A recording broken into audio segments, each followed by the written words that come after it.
अस्सलामुअलैकुम स्टूडेंट्स। अच्छा, हम अपना फीमेल रिप्रोडक्टिव सिस्टम जो है वो डिस्कस कर रहे थे। तो कल हमने रिप्रोडक्टिव ट्रैक के इन्फेक्शन पढ़े थे। तो आज जो हमारा नेक्स्ट टॉपिक है वो है डिसफंक्शनल यूट्राइन ब्लीडिंग का। अगर हम अब इसके इंट्रोडक्शन में जाते हैं कि ये डिसफंक्शनल यूट्राइन ब्लीडिंग होती क्या है, तो ये क्या होती है? एबनॉर्मल ब्लीडिंग होती है from the uterus not related to any identifiable underlying cause, जिसका नहीं होता। और अब हमने ये देखना है कि इसका अंडरलाइंग काज तो कोई नहीं है, तो अब इसका कोई ना कोई काज तो होगा। तो ये क्या होगा कि ये हार्मोनल इम्बैलेंस होती है जो कि हमारे मेंस्ट्रुअल साइकिल को क्या करती है? इफ़ेक्ट करती है।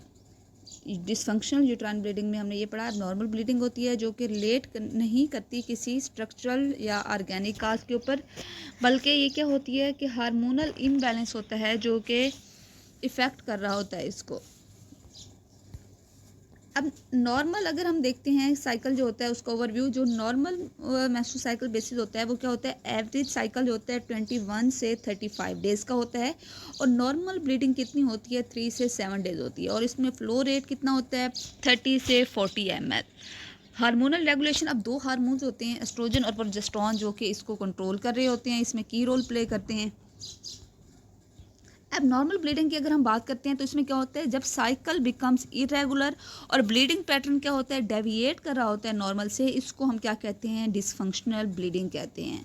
वैसे तो नॉर्मल वो होते हैं, नॉर्मल अब क्या मतलब नॉर्मल से डेविएट कर रहे हैं? नॉर्मल का मतलब ये है कि जैसे कि हमने अपना साइकिल पढ़ा था 28 से 35 डेज़ का होगा, 30 से 40 ml ब्लीडिंग होगी उसमें, और कितना होगा? 7 डेज़ तक लास्ट करेगा, 3 से 7 डेज तक। तो ये नॉर्मल, अगर इससे डेविएट कर जाता है तो उसको हम क्या कहते हैं? अब नॉर्मल ब्लीडिंग कहते हैं। Causes of dysfunctional uterine bleeding क्या है? हार्मोनल इम्बैलेंस होता है। जैसा कि हमारा हाइपोथैलेमिक पिट्यूटरी ग्लैंड जो होता है वो वैसे बेसिकली हमारा जो ग्लैंड है वो हमारे हार्मोन को कंट्रोल करता है, तो इससे एस्ट्रोजन और प्रोजेस्टेरोन हार्मोन प्रोड्यूस होता है। अब अगर इसमें कोई इरेगुलरिटीज़ आ जाती हैं तो वो क्या करता है? हार्मोनल इम्बैलेंस काज करता है। एंड ओवुलेशन, ओवुलेशन मतलब क्या होता है? कि मतलब डिस्चार्ज ऑफ एग होता है। अगर ये नहीं होती तो क्या होती है? प्रोजेस्टेरोन भी रिलीज नहीं होता। अब एस्ट्रोजन है और प्रोजेस्टेरोन है, ये दोनों, इन दोनों ने हमारे मेंस्ट्रुअल साइकिल को कंट्रोल करना है। लेकिन अगर क्या होगा कि प्रोजेस्टेरोन नहीं है, क्योंकि एग रिलीज नहीं हो रहा, तो जिसकी वजह से क्या होगा? अनअपोज एस्ट्रोजन की प्रोडक्शन होगी जो कि इरेगुलर शेडिंग ऑफ एंडोमेट्रियम काज करेगी। वैसे तो हमने अपने नॉर्मल जो कल वाला टॉपिक रिप्रोडक्टिव ट्रैक इन्फेक्शन में ये पढ़ा था कि एंडोमेट्रियम की शेडिंग जो नॉर्मल है, डिफेंस मैकेनिज्म। लेकिन अगर क्योंकि एस्ट्रोजन है तो उसमें क्या हो गया कि अगर ज़्यादा एस्ट्रोजन की प्रोडक्शन होती है तो उसमें एंडोमेट्रियम की लाइनिंग जो होती है वो हो जाती है थिक। जब वो थिक होंगी तो आउट ग्रोथ हो जाती है वहाँ पे ब्लड सप्लाई की, तो जिसके वजह से हैवी ब्लीडिंग काज होती है। ये एनोवुलेशन काज है। नेक्स्ट अगर हम एक्सेस एस्ट्रोजन की तरफ देखते हैं तो वो क्या होता है? Can cause abnormal thickening of the endometrial lining. तो वही बात आ गई जो अभी मैंने आपको डिस्कस कर दी है, प्रोजेस्टेरोन डेफिशिएंसी होगी तो उसकी वजह से भी क्या हो सकती है? इरेगुलर ब्लीडिंग हो सकती है। नेक्स्ट अगर हम types of dysfunctional uterine bleeding देखते हैं तो इसमें मेनोरेजिया होती है, मेटोरेजिया होती है, पोलीमिनोरिया होती है, ओलिगोमेनोरिया होता है, एमिनोरिया। मेनोरेजिया क्या होती है? हैवी और प्रोलॉन्ग ब्लीडिंग को कहते हैं। मेट्रोरेजिया क्या होती है? इरेगुलर ब्लीडिंग, अगर नॉर्मल पीरियड है, ठीक है, अगर उसके दरमियान इरेगुलर ब्लीडिंग है, मतलब कभी ज़्यादा हो गई कभी कम हो गया, हैवी ब्लीडिंग होना स्टार्ट हो गया है, तो उसको हम क्या कहते हैं? मेट्रोरेजिया कहते हैं।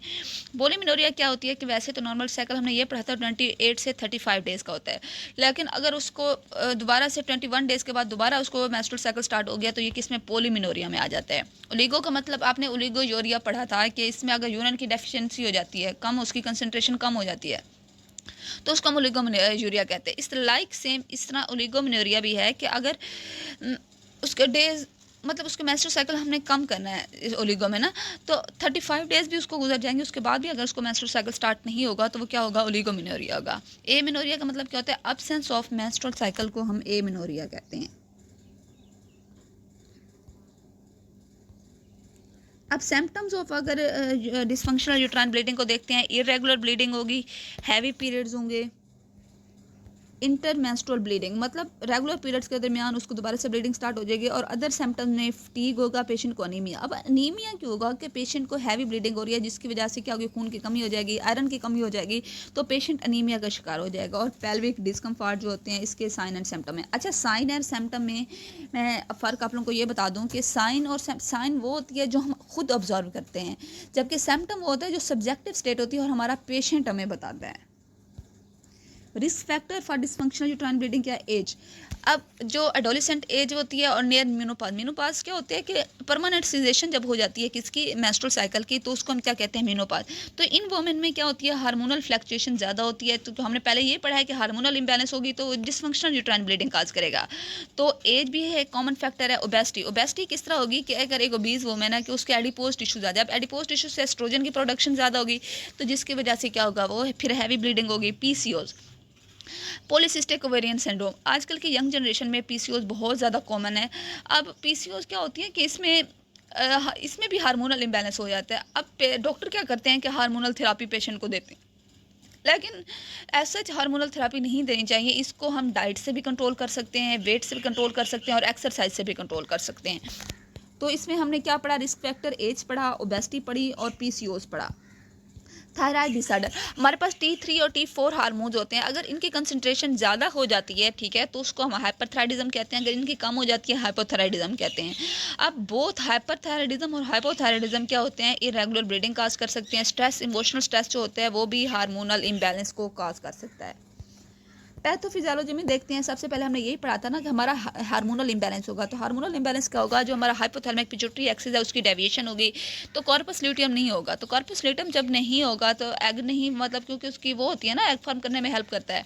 अब फेलियर ऑफ सेक्रेशन, जब एग नहीं होगा तो प्रोजेस्टेरोन रिलीज नहीं होगा, तो जिसकी वजह से क्या होगा, एस्ट्रोजन की अपनी मर्जी होगी, प्रोड्यूस होता रहेगा। जब एस्ट्रोजन ज़्यादा होगा तो एंडोमेट्रियम की लाइनिंग ठीक हो जाएगी, वहाँ पे ब्लड सप्लाई भी नेक्स्ट ज़्यादा हो जाएगी, तो जिसकी वजह से उस एरिया की नेक्रोसिस और इरेगुलर ब्लीडिंग होगी। डायग्नोज में पेशेंट की मेडिकल हिस्ट्री लेंगे, पेशेंट का फिजिकल एग्जामिनेशन कराएंगे, लेबॉरेटरी टेस्ट में पेशेंट को क्या कराएंगे, थायराइड टेस्ट करवाएंगे, एस्ट्रोजन टेस्ट कराएंगे, प्रोजेस्टेरोन टेस्ट कराएंगे, हार्मोनल टेस्ट बेसिकली। अब सीबीसी, पेशेंट को सीबीसी क्यों कराएंगे, पेशेंट को हैवी ब्लीडिंग है तो उसमें क्या होती है, खून की कमी हो सकती है, तो जिसकी वजह से पेशेंट क्या होता है, अनीमिया में जा सकता है, उसके लिए सीबीसी कराएंगे। पेशेंट के इमेजिंग स्टडी में पेल्विक अल्ट्रासाउंड कराएंगे, एंडोमेट्रियल बायोप्सी। अब इसमें क्या है कि एक कॉम्प्लिकेशन है, एंडोमेट्रियल हाइपरप्लेजिया या कैंसर हो सकती है। अब इसमें क्यों होती है, क्योंकि ओवर ग्रोथ हो जाती है एंडोमेट्रियम की, तो जिसके वजह से एंड हाइपरप्लेजिया का बेसिकली मतलब ये होता है कि उसमें सेल्स की कंसंट्रेशन ज़्यादा हो रही है, उसकी डिवीजन ज़्यादा हो रही है। तो इसके लिए हम क्या करेंगे, एंडोमेट्रियल बायोप्सी कराएंगे ताकि हम ये रूल आउट कर सकें कि वहाँ पे कैंसर या एंडोमेट्रियल हाइपरप्लेजिया तो नहीं है।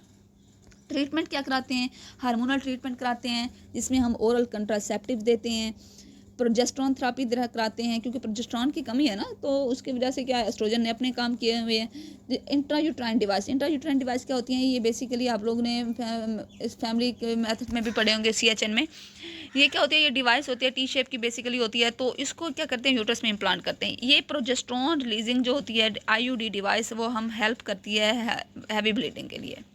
नॉन हार्मोनल ट्रीटमेंट में हम क्या करेंगे, एनसेड non steroidal anti inflammatory drugs देंगे, लाइक ब्रोफेन। किस लिए देंगे, पेशेंट का पेन कंट्रोल हो सके, रिड्यूस हो सके ब्लीडिंग। ट्रांजामिक एसिड, ट्रांजामीन हमारी हॉस्पिटल सेटिंग में ट्रांजामीन के नाम से आता है। तो ये बेसिकली पेशेंट के क्या करते हैं, उसको ब्लीडिंग को कंट्रोल करने के लिए। ज़रूरी नहीं है कि इसके हम डिस्फंक्शनल यूट्राइन ब्लीडिंग में, कोई भी अगर एबनॉर्मल ब्लीडिंग के साथ पेशेंट आता है, पेशेंट को एक्सीडेंट हुआ है, उसके सर फट गया, तो उसके लिए भी हम ट्रांजामीन लगाते हैं पेशेंट को। सर्जिकल ट्रीटमेंट में पेशेंट की डायलेशन और कर्टिज करवाते हैं, जो रिमूव करती है एंडोमेट्रियल लाइनिंग को। एंडोमेट्रियल एब्लेशन कराते हैं, जो डिस्ट्रॉय करती है एंडोमेट्रियल लाइनिंग को। हिस्टेक्टमी, अगर ऊपर वाला सारा काम से हमारा ठीक नहीं हुआ तो हम हिस्टेक्टमी कराते हैं पेशेंट की। हिस्टेक्टमी क्या होती है, परमानेंट रिमूव कर देते हैं हम यूट्रस को। नर्सिंग मैनेजमेंट में वही सारी चीज़ें आ जाएंगी पीछे वाली के। इनकरेज करेंगे पेशेंट को कि वो प्रॉपर कंप्लाई करे मेडिकेशन के साथ। एक्सप्लेन करेंगे आयरन रिच फूड का, उसको क्या करेंगे, ब्लड लाइस मेथड को एक्सप्लेन करेंगे और उसको कहेंगे ये रिपोर्ट करना है तुमने हेल्थ केयर प्रोवाइडर को। असिस्ट करेंगे पेशेंट को पेन रिलीविंग टेक्निक का, और असेस करेंगे उसको कि वो अपनी self care activity concept issues उसका क्या है। और पेशेंट को इनकरेज करेंगे कि वो अपनी एक्सप्रेस करे अपनी फीलिंग्स को, ताकि उसको कोपिंग स्टाइल को क्या करें, अंडरस्टैंड कर सकें।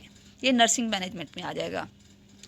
लाइफस्टाइल एंड डाइटरी मैनेजमेंट में क्या होते हैं, पेशेंट का हेल्दी वेट को मेंटेन करेंगे, ठीक है। जब हेल्दी वेट मेंटेन होगा, इसके अलावा स्ट्रेस मैनेजमेंट करेंगे, पेशेंट को रिलैक्सेशन टेक्निक बताएंगे। हेल्दी डाइट में क्या होगा, विटामिन रिच फूड देंगे जिसमें स्पेशली आयरन, ताकि उसकी हैवी ब्लीडिंग जो है तो उसके जैसे पेशेंट एनीमिया में ना आ जाए। रेगुलर एक्सरसाइज कराएंगे, क्योंकि एक्सरसाइज जो है वो हार्मोनल को बैलेंस को मेंटेन करने में हेल्प करती है। अब कॉम्प्लिकेशंस क्या होते हैं, पेशेंट को अनीमिया हो सकता है,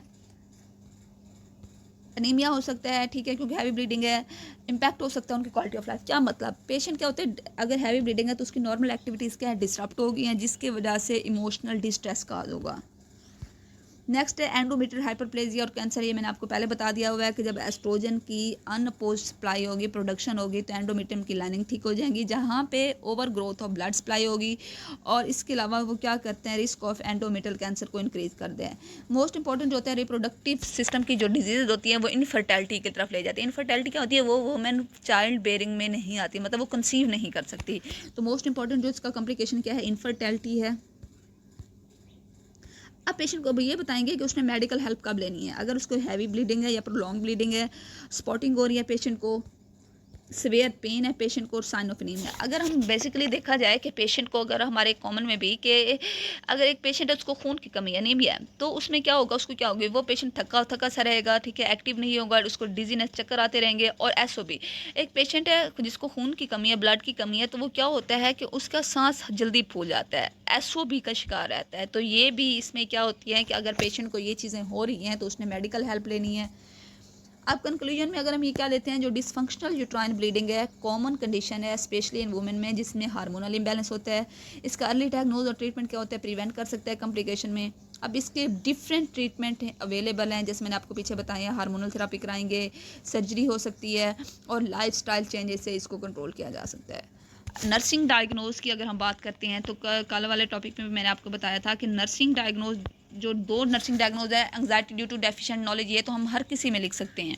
pen related to dysfunctional uterine bleeding होगा, fear related to abnormal health status होगा, risk for deficient fluid volume क्यों होगा, क्योंकि उसको फीवर भी हो सकते हैं, क्योंकि उसको पेन है, फटीग हो सकता है ड्यू टू ब्लड लॉस, और सेक्सुअल डिस्फंक्शन आता है क्योंकि related to altered body function associated with uterine bleeding. ये सारी चीज़ें किस में आ जाएंगी, नर्सिंग डायग्नोज में। तो हमारा आज का टॉपिक है डिस्फंक्शनल यूट्राइन ब्लीडिंग, ये यहीं पे ख़त्म हो गया है। इसमें हमने क्या पढ़ा कि बेसिकली इसमें अगर एमसीक्यू आ सकता है कि डिस्फंक्शनल यूट्राइन ब्लीडिंग की काजेज़ क्या हो सकती हैं। तो मेन काज क्या है, हार्मोनल इम्बैलेंस। हार्मोन्स कौन से अब हमारे मेंस्ट्रुअल साइकिल को कंट्रोल कर रहे हैं, एस्ट्रोजन और प्रोजेस्टेरॉन कर रहे हैं। अब ये हमारा हाइपोथैलेमिक पिट्यूटरी ग्लैंड की एक्सेस में अगर डेविएशन होती है तो हमारे हार्मोनल इम्बैलेंस होता है। बाकी मैंने आपको इसकी मैनेजमेंट बताई, मैनेजमेंट में वही क्या था, हम हार्मोनल ट्रीटमेंट कराते हैं, पेशेंट को सर्जरी कराते हैं, कर्टिज वगैरह, और एब्लेशन, एंडोमेट्रियल एब्लेशन कराते हैं। और अगर फाइनली हमारा ये तरीके काम नहीं करे तो हम हिस्टेक्टमी, पेशेंट की परमानेंट रिमूवल ऑफ यूट्रस कर देते हैं। लाइफस्टाइल चेंजेस में हमने क्या पढ़ा है, एक्सरसाइज करा, वेट कंट्रोल ले, और अच्छी डाइट ले। ये सारी चीज़ें हमने डिसफंक्शनल यूट्राइन ब्लीडिंग में पढ़ी। अगर इससे रिलेटेड कोई भी आपको कोई क्वेरी हो तो आपने मुझसे ग्रुप में ज़रूर पूछना है। इंशाल्लाह नेक्स्ट जो टॉपिक है वो हम अपना कल डिस्कस करेंगे। ओके स्टूडेंट, टेक केयर, अल्लाह हाफिज़।